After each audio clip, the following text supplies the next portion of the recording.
If you walked into a room filled with everything you had ever lost, what would you look for first?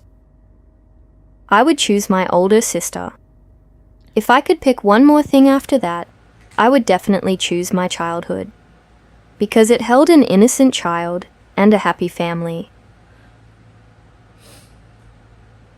Hi everyone, I'm Thao, 29 years old, and I live and work in Hanoi. One ordinary day, you wake up to find your pillow soaked with tears.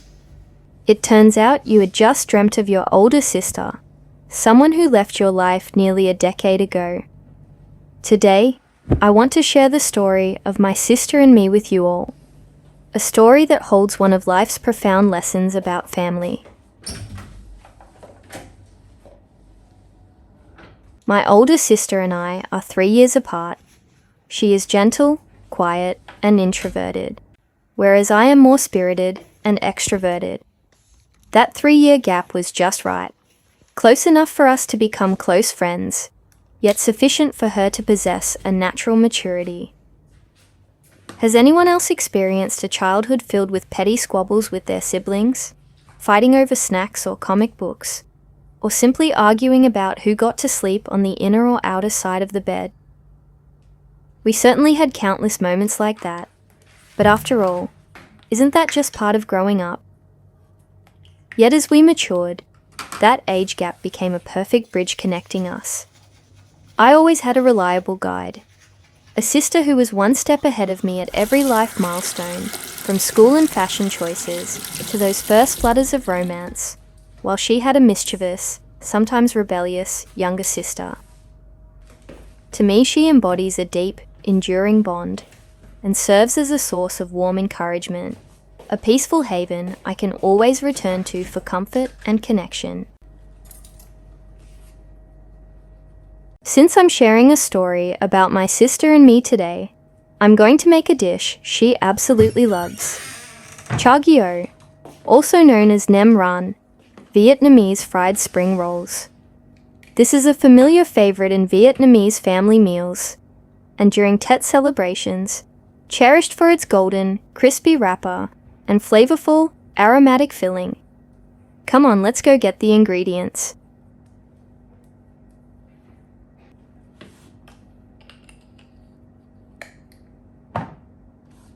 The dish I plan to make is quite familiar to Vietnamese people. While it looks simple, crafting visually appealing fried spring rolls requires a certain level of dexterity. Although I have always watched my mother, sister, or others prepare them, I have never made them myself. So today, I am going to give it a try. As for the filling, the ingredients depend on each family's preferences. Typically, it includes ground pork, shrimp or crab, glass noodles, wood ear mushrooms, shiitake mushrooms, onion, bean sprouts, carrots, and egg. All the ingredients are finely chopped and mixed thoroughly with seasonings, with the egg added last to bind the mixture together. For the outer wrapper, you need to use rice paper. However, I prefer to simplify the recipe by using only basic, easily accessible ingredients that suit my own taste. My older sister also liked things simple, so I'll keep it straightforward.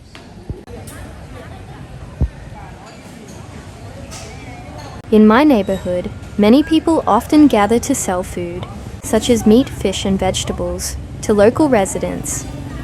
In a previous video, I referred to this type of spontaneous market as a chokok, impromptu street market. However, since the authorities no longer permit gatherings for this purpose at this location, these vendors have now switched to street vending.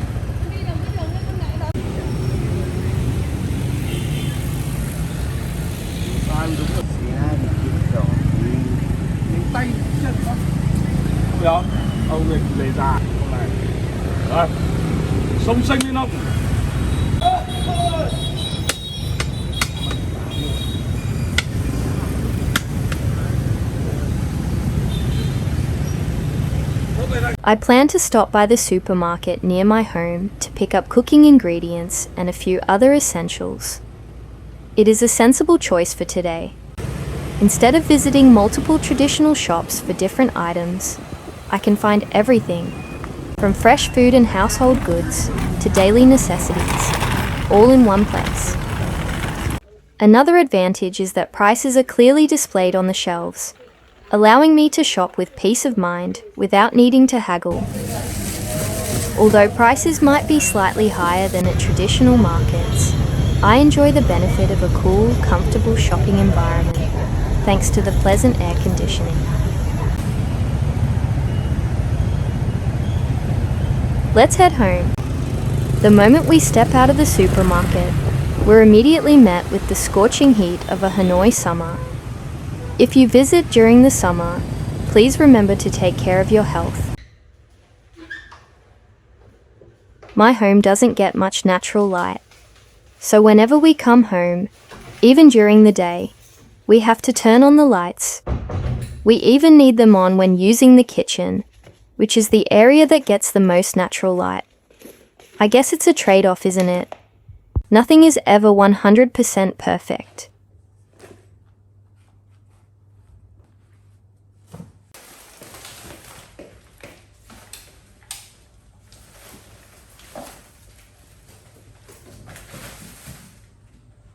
Now I need to change into something comfortable and then get to work.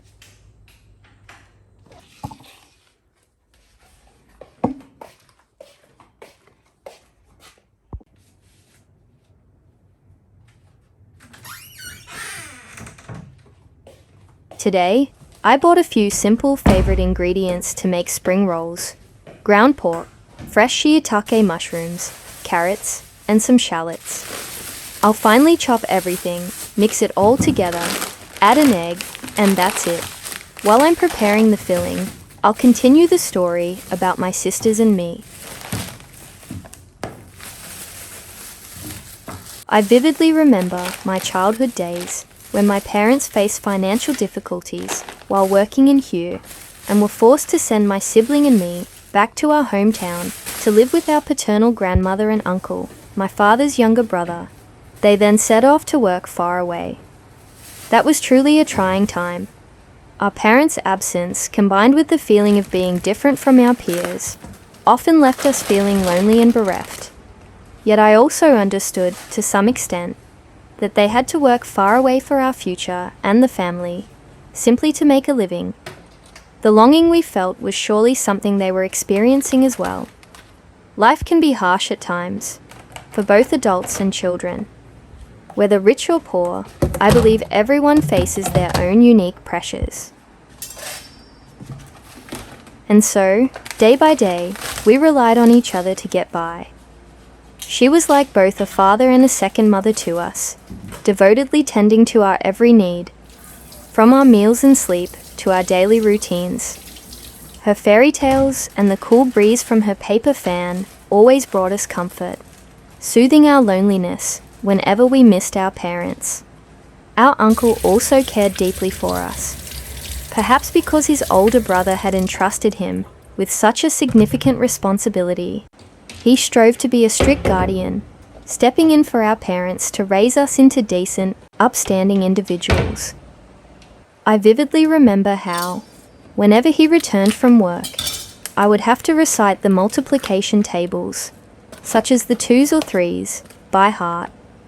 He would often pick a table at random to test me, and the prospect of facing him made me even more nervous and anxious than standing before my teachers. Yet thanks to that, I was the first in my class to memorize the multiplication tables fluently and without a single mistake. Sometime later, my parents returned to our hometown and brought us back to live with them. However, that happiness was short-lived, as my father soon had to leave for work elsewhere, leaving my mother, my older sister, and me behind. Perhaps the most peaceful and joyful period for our family of 4 was the time we all lived together in Hue. Otherwise, one or both of my parents were almost always away from home. Because my parents were busy making a living, I grew closest to my older sister. I would eat, study, play, and sleep alongside her, whenever my mother was occupied with work. I believe she was the person I was most deeply attached to. And so, we grew up together, sharing so much of life until the day she came of age and started her own family. At that moment, I was genuinely happy for her, knowing she had finally found a good person with whom to build a home. However, life did not unfold as expected. In 2017, following my parents' divorce, my older sister, then pregnant with her third child, was diagnosed with a critical illness, while I discovered I had gallstones. I believe this was the darkest period of my life, and perhaps my parents as well, as they had to watch both their beloved daughters fall seriously ill. Yet while my condition could be resolved with a simple gallbladder removal surgery, my sister's illness was far more severe. The problem was that at the time, my parents hadn't fully explained the details of my older sister's health condition to me. I was convinced that with the right treatment, she would recover just as I had, so I wasn't particularly worried. It wasn't until 2 or 3 months later, when her health took a turn for the worse, that my parents finally revealed the truth so I could prepare myself mentally. I was completely devastated. It felt as though my entire world was collapsing right before my eyes. The pain was even greater than what I had felt when my parents divorced. I cried a great deal. Back then, I wasn't the mature, seasoned person I am today. I was just a naive sophomore, barely taking my first steps into the real world. Facing such a rapid succession of shocks in such a short span of time was truly an overwhelming burden for me to bear.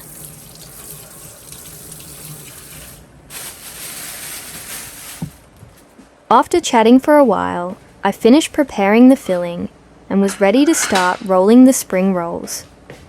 This is arguably the step requiring the most dexterity. Simply placing the meat mixture onto the rice paper wrapper and rolling it up neatly. However, you need to gauge the amount of filling carefully to avoid spillage during rolling or ending up with a roll that is too large and bulky. It is also essential to roll them tightly so the wrapper doesn't come undone during frying. To this day, I still deeply cherish everything my sister taught me, stepping in to fill the role of our parents, covering everything from major life lessons to the smallest of details. Thinking about this makes me miss you terribly.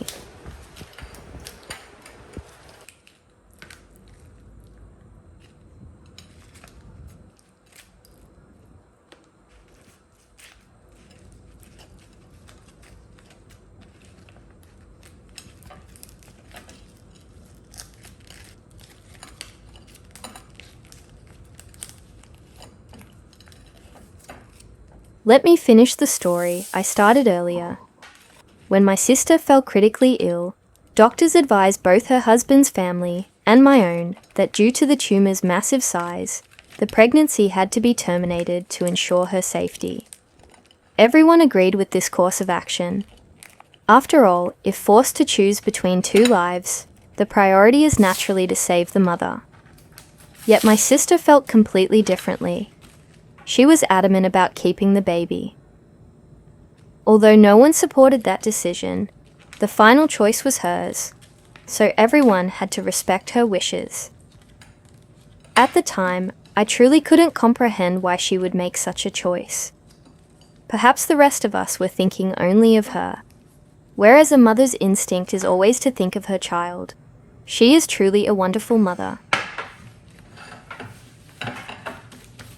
Back then, I always tried to spend as much time as possible with her. My heart was a tangle of conflicting emotions, resentment mingled with deep love. At the time, I could not fully grasp it all. Why she was so brave, why she was willing to sacrifice her life to save others, and why she made that decision, knowing full well that one day she might have to leave this world. It was only much later that I truly understood the incomparable nature of a mother's love, a love that transcends even life itself.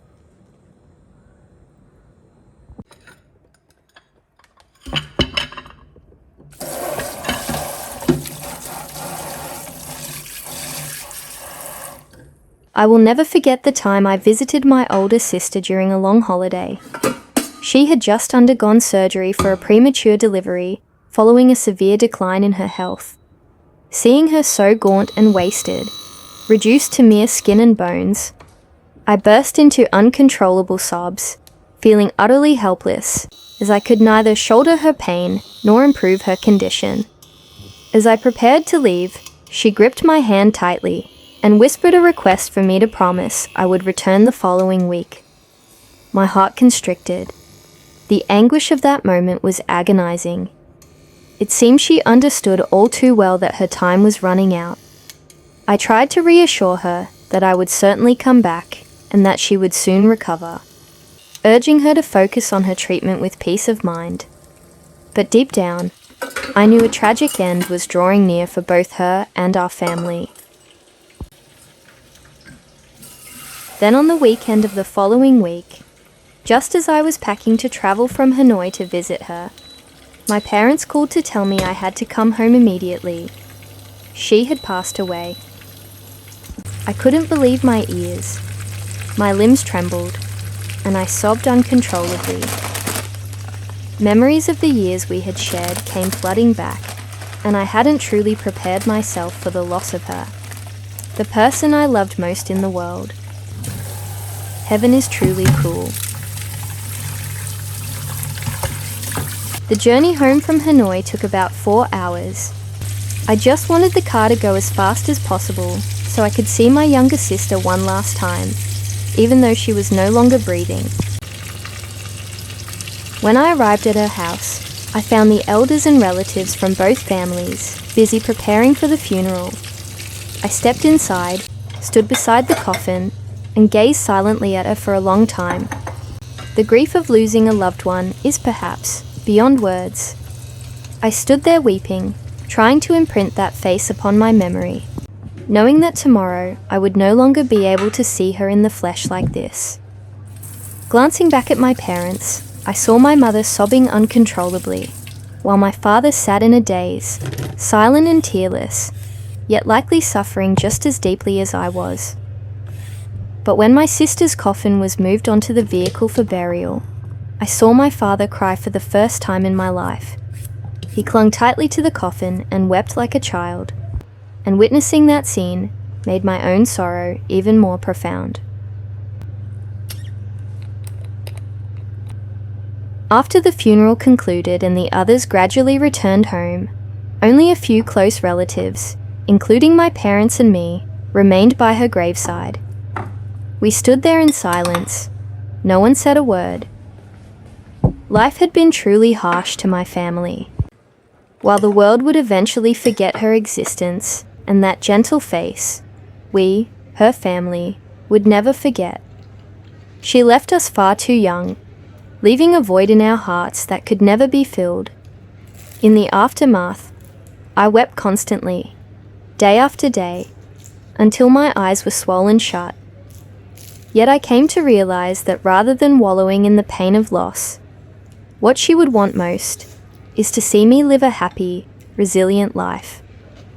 Though she can no longer walk the path ahead with me, her image, her smile, and her loving words will live on forever.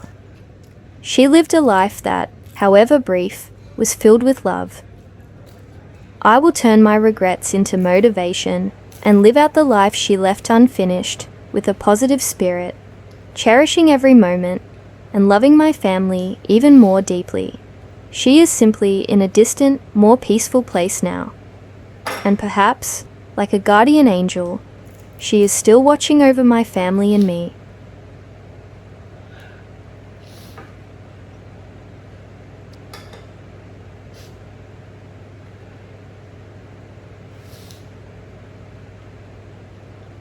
Nine years have passed, and no matter how hard I try to stay strong, there are moments when the longing for her is suffocating.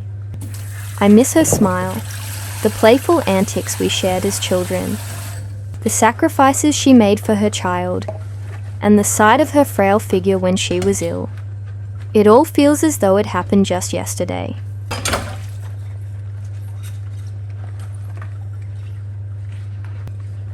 Amidst the turbulence of that time, I often wondered how I could ever escape such profound sadness. Although I tried to appear strong to others, in reality, I was far from okay. Eventually, I realized that my parents were my source of hope and a steadfast anchor, helping me get back on my feet and rediscover positive energy. I understood the need to make peace with myself, to let go of the past and accept that, while I could not change what had already happened, I was fully capable of healing and creating a brighter future.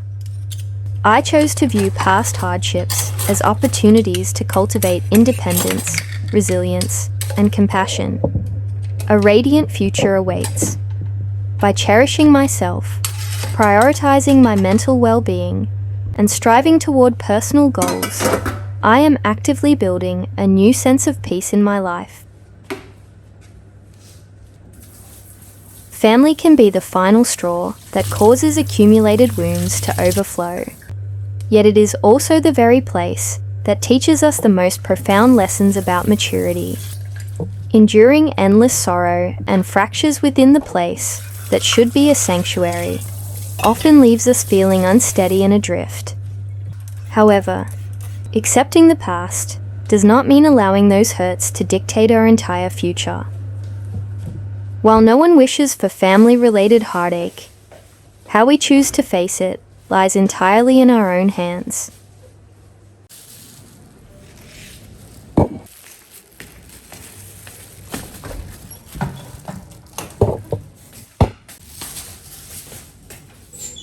Perhaps today's story carries a touch of sadness, yet it is the only way for me to open my heart and find peace whenever I think of my sister. I have never wanted to forget those painful memories. It is precisely because of them that I have grown into the person I am today. Thanks for listening to my story. See you all in the next video.